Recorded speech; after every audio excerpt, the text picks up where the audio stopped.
ताज़ा खबर 3 मई 2025। आज सरकार ने कुछ ऐसे फैसले लिए हैं जो कई लोगों की नींद उड़ा सकते हैं। सावधान रहें, ये खबर आपको न्यूज के अंत में मिलेगी। प्रधानमंत्री ने आव्रजन नीति का बचाव किया। पीएसडी पार्टी के अध्यक्ष लुइस मोंटेनेग्रो ने सरकार की आव्रजन और सुरक्षा नीति का समर्थन किया। उन्होंने कहा कि देश में प्रवेश के नियमों की जरूरत है ताकि जो लोग कानूनी रूप से प्रवेश करते हैं उन्हें अच्छे जीवन स्थितियां मिल सके। मोंटेनेग्रो का कहना था कि जब उन्होंने आव्रजन के संबंध में सुरक्षा पर बात की थी तो उन्हें आलोचनाओं का सामना करना पड़ा, लेकिन अब इसका समर्थन किया जा रहा है। ऑर्गेनिक खाद। भारत के श्रीनगर शहर में एक उद्यमी ने ऐतिहासिक झील किनारे को साफ करने के प्रयासों के तहत 4,400 एकड़ से अधिक भूमि को समृद्ध किया है, जिससे मृदा स्वास्थ्य में सुधार हुआ है और सतत कृषि प्रथाओं को बढ़ावा मिला है। यह खाद झील के घास से बनाई जाती है। नया एरेना। बार्सिलोस नगर परिषद ने 12 मिलियन 7 लाख यूरो के निवेश से एक बहुउद्देशीय एरेना बनाने की योजना घोषित की है। यह एरेना खेल आयोजनों, प्रदर्शनी, संगीत शो और अन्य सार्वजनिक गतिविधियों के लिए उपयोगी होगा। यह एक कवर की हुई जगह होगी जिसमें 3,500 से अधिक लोग समा सकते हैं। टैटू के प्रति दृष्टिकोण में बदलाव। 2016 में एक सर्वे में 40% अमेरिकियों ने टैटू के प्रति नकारात्मक दृष्टिकोण व्यक्त किया था, लेकिन अब 10 साल बाद इस दृष्टिकोण में बदलाव आया है और 27% लोग अब टैटू को सकारात्मक रूप में देखते हैं। ये एक 25 अंक का बदलाव है। एजोरेस एयरलाइंस की चिंता। Civil aviation pilots union SPAX ने एजोरेस एयरलाइंस के संचालन में गंभीर समस्याओं का हवाला देते हुए कंपनी की वित्तीय स्थिरता पर चिंता जताई है।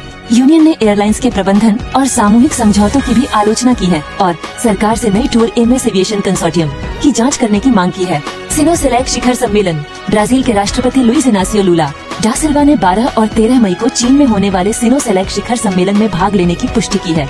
यह शिखर सम्मेलन चीन और लैटिन अमेरिका और कैरेबियाई देशों के बीच संबंधों को मजबूत करने का उद्देश्य है। अफ्रीकी अंतरिक्ष एजेंसी। 20 अप्रैल को अफ्रीकी अंतरिक्ष एजेंसी का उद्घाटन हुआ। यह अफ्रीका महाद्वीप के लिए अंतरिक्ष अन्वेषण और प्रौद्योगिकी में नई दिशा प्रदान करेगा। एजेंसी का उद्देश्य पूरे महाद्वीप में इंटरनेट सेवाओं को फैलाना और सेवा दक्षता में सुधार करना है। जल रणनीति को पर्यावरणीय और सामाजिक आपदा कहा गया।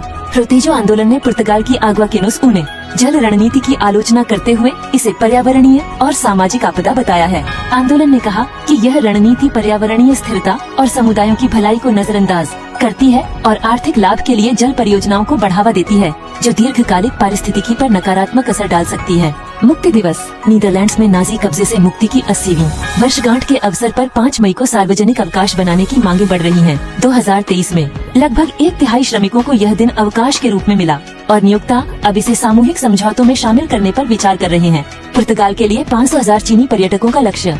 पुर्तगाल के पर्यटन विभाग के निदेशक तियागो ब्रिटो ने घोषणा की कि अगले 3 वर्षों में चीनी पर्यटकों के लिए 5 लाख आगंतुकों और 10 लाख रातों की आवास का लक्ष्य है। 2024 में चीन से पुर्तगाल आने वाले पर्यटकों की संख्या 2,08,687 और रातों की संख्या 5,11,680 थी, जिससे 154.5 मिलियन यूरो की आय हुई।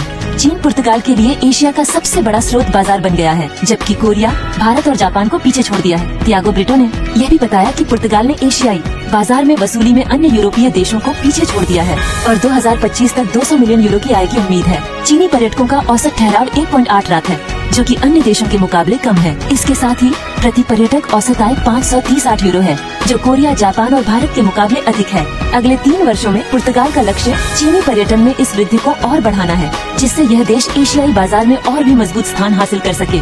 आज की सबसे बड़ी खबर। पुर्तगाल की देखरेख सरकार ने 3 मई 2025 को घोषणा की कि वह देश में अवैध रूप से रह रहे 18,000 विदेशियों को निष्कासित करेगी।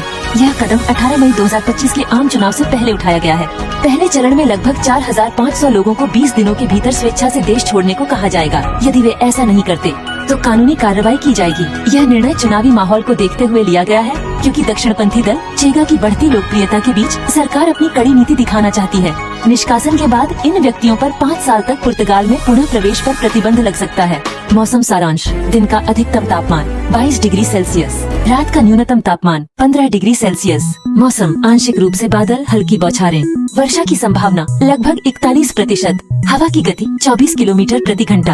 आर्द्रता 41%। सूर्योदय 6:35। सूर्यास्त 8:41। सुझाव। हल्की वर्षा की संभावना को देखते हुए छाता या रेनकोट साथ रखें। मौसम के अनुसार हल्के गर्म कपड़े पहने। सूर्य की तीव्रता मध्यम, UV इंडेक्स 3 रहने की संभावना है, इसलिए सनस्क्रीन का उपयोग करें। आज के लिए इतना ही। मिलते हैं कल। आपका दिन शुभ हो। Por hoje é só. Nos vemos amanhã. Que seu dia seja abençoado.